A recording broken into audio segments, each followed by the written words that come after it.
I have absolutely no feelings about this guy, Justin Baldoni. In fact, to be perfectly honest, I reviewed some of his social media, and he seems kind of ridiculous with his toxic masculinity, lamentations, and so on. But that's fine. That's me. So I'm not on his side. But my point is simply, I just don't see it. In their incendiary complaint, where they're trying to do their best to bash him and the PR team, I don't see that the second loop closed of, and then here's where they did it. It's just all supposition. They don't have these great texts saying, look what I got placed in the New York Post. Plantation Khaleesi is quite the nickname for Blake Lively. So he posts this video and then it gets taken down from TikTok on February 6th, right? And he told me that when he looked into why it got taken down, essentially they received some sort of a legal threat in the background. Marcos somehow was able to get this video reinstated by basically saying in TikTok, this is ridiculous. This is free speech. He said allegedly. He didn't say like this is confirmed. He said exactly how he heard it as a source. This is what like journalism is called. This is what you do when you report. And that's part of the point that Justin's team is making in kind of complying with what they're viewing as threats made on her behalf against Justin is like, well, there's this financial consequence to everything in addition to the strike consequences too, right? So they filmed May to June, then shut down for the strike, and then they were down until January. But I think that the strike lifted in November, but then she had all these return to work provisions. Blake Lively and Justin Baldoni, despite this contentious fight, have agreed on the fact that Taylor Swift was involved in this film, okay? They just have agreed on that without knowing that this fight was coming, when everything was all good in the hood and Blake Lively was using her name. So I'm going to jog your memory just so you understand how many points she's involved in, how many times she could be subject to having to answer questions about maybe giving text messages pertaining to, first and foremost. I defend Justin Baldoni in this lawsuit with Blake Lively because I think she's horrible and she's made up this whole thing because she tried to steal his movie. But he is the most overly feminized man I've had to endure in recent history. Everything he says is self-flagellating over the fact that he's a man. But he's, to me, is sort of the embodiment of what happens when you totally emasculate a man. And then she continued, she took that stiletto and stuck it in his heart when he was down there self-flagellating, being so sorry for anything having to do with his testosterone. Justin says that Blake was determined to make him the real-life villain in her story because she wasn't doing well on the promo tour for the movie. It was very tone deaf. Her hair care line wasn't doing well. She was trying to sell booze while talking about domestic violence. Justin says the war between himself and Blake really started in May 2023 when they started shooting the movie. He claims that she was organizing a takeover strategy. Blake Lively in handcuffs. Now that's a headline no one saw coming. But that's exactly what's making waves right now. Allegedly, what started as a simple creative meeting between Lively and Justin Baldoni turned into something no one expected. And when you throw Ryan Reynolds into the mix, it just gets even messier. Hollywood insiders are scrambling to piece together exactly what went down. But here's what we know so far. Lively and Baldoni had been collaborating on a project. One that wasn't just about entertainment, but also about giving back. Sounds like a match made in Hollywood heaven, right? Except it wasn't. Somewhere along the way, creative sparks turned into fiery clashes, and things got heated, really heated. Both Lively and Baldoni are known for their strong visions. Lively, a powerhouse advocate for women and children's rights. Baldoni, a big voice in emotional vulnerability and breaking toxic norms. But sometimes, when two passionate people collide, it's not always pretty. Now, evidence is starting to point to a serious falling out between the two. And from what people are saying, it wasn't just about business. It got deeply personal. But how did it escalate to the point of an arrest? That's where things get even wilder. From the moment Blake Lively walked into that room, something was off. Witnesses say she looked exhausted. Maybe from the back-and-forth negotiations, maybe from something else entirely. Either way, she wasn't alone. An advisor stuck close by her side, hovering, almost like they were bracing for impact. Something about her energy was different that day. Tense, guarded. People in the room noticed it immediately. Then came Justin Baldoni, arriving with his own team in tow. Unlike Lively, he seemed focused, prepared, ready to push forward with the project. His team was all business, managing the charity tie-ins, sorting logistics, but there was something in the air, an undercurrent of tension that hadn't been there before. No one could put their finger on it at first, but the more the conversation progressed, the more obvious it became. At first, it was professional, sharp but controlled. Discussions about branding, responsibilities, creative direction, the usual. But that didn't last long. Lively allegedly started to feel like her voice wasn't being heard, that her vision, her input, was being sidelined.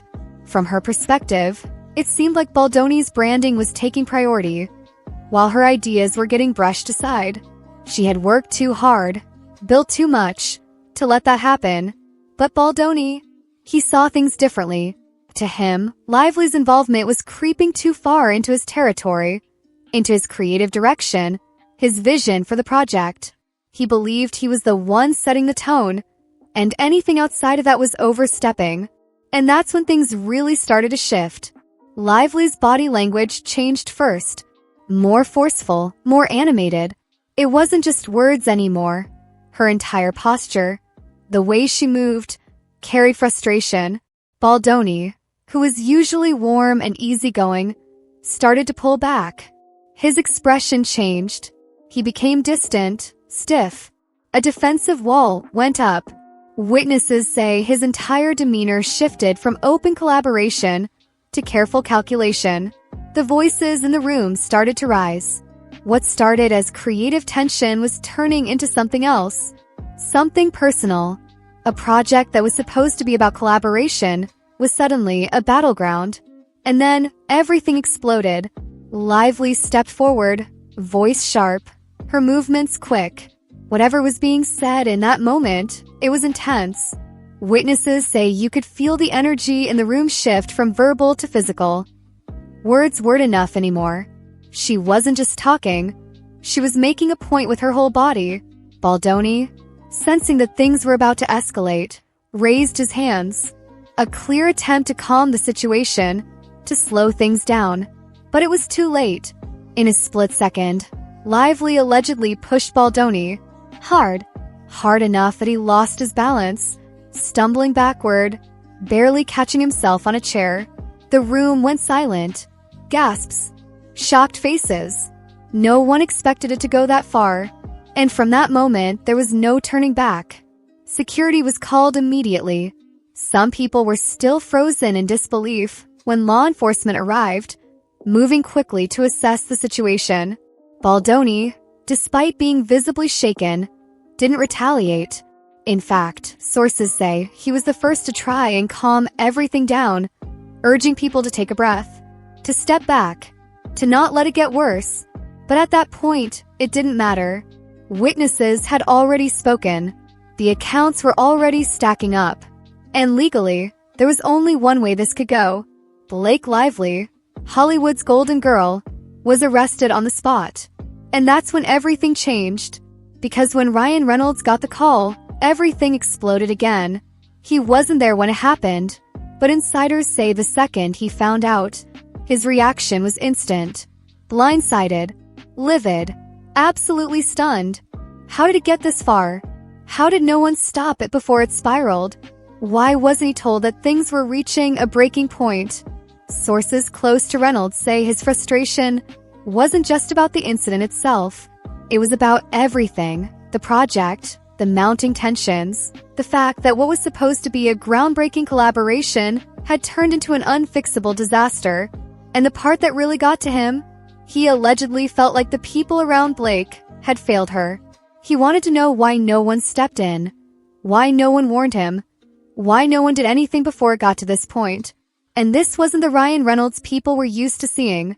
No clever comebacks, no sarcastic remarks, no jokes, just pure, unfiltered frustration.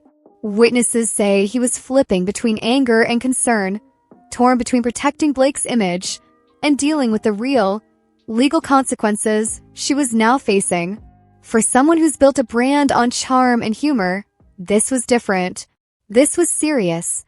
And for the first time in a long time, Ryan Reynolds was speechless. Because now, the entire world was watching. And Hollywood, it wasn't ready for this.